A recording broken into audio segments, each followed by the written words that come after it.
राम जी मैया सीता से कह गए, ऐसा कलयुग आएगा, चारों तरफ अत्याचार होगा, मनुष्य वीडियो बनाएगा।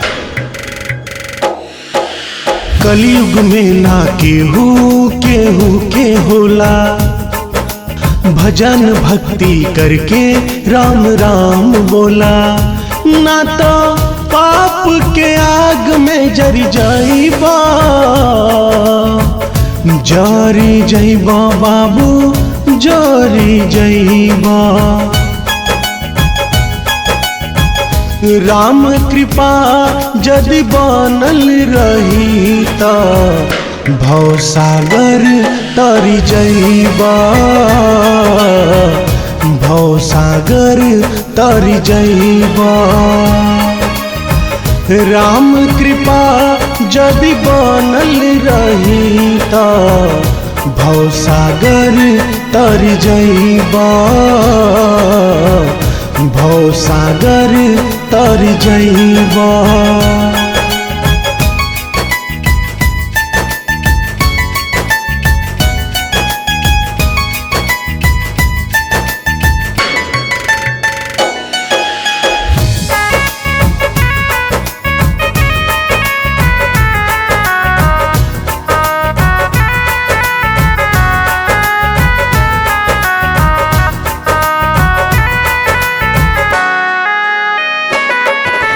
राम नाम की महिमा से पानी पर पत्थर तैर गए, काठ के लकड़ी सोना भइल, राम जी के पैर धइल।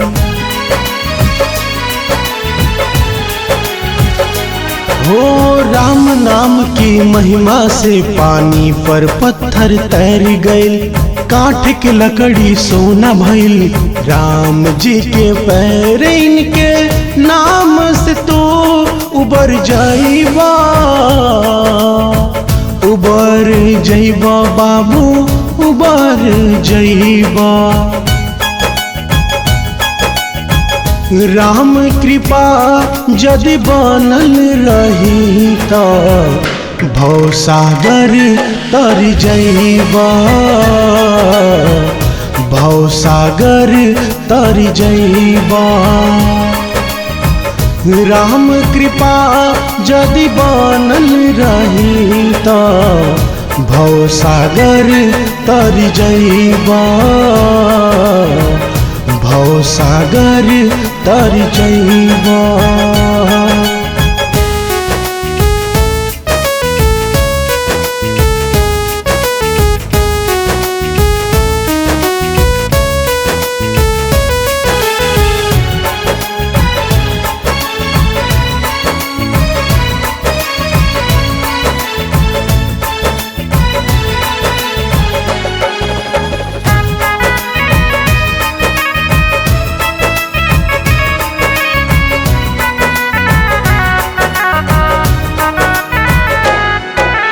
पूजा पाठ धर्म कर्म कलयुग में बहुत जरूरी बा, मन ना लागे भक्ति में तो समझा राम से दूरी बा।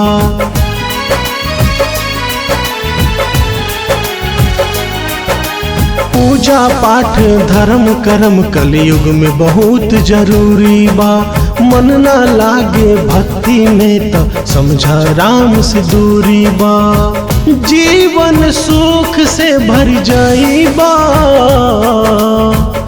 भर जाइबा बाबू भर जाइबा।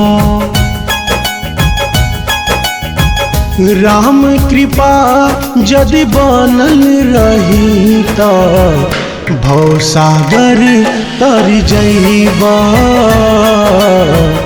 भव सागर तरी जाइबा। राम कृपा जदि बनल रही ता भव सागर तरी जाइबा, भव सागर तरी जाइबा।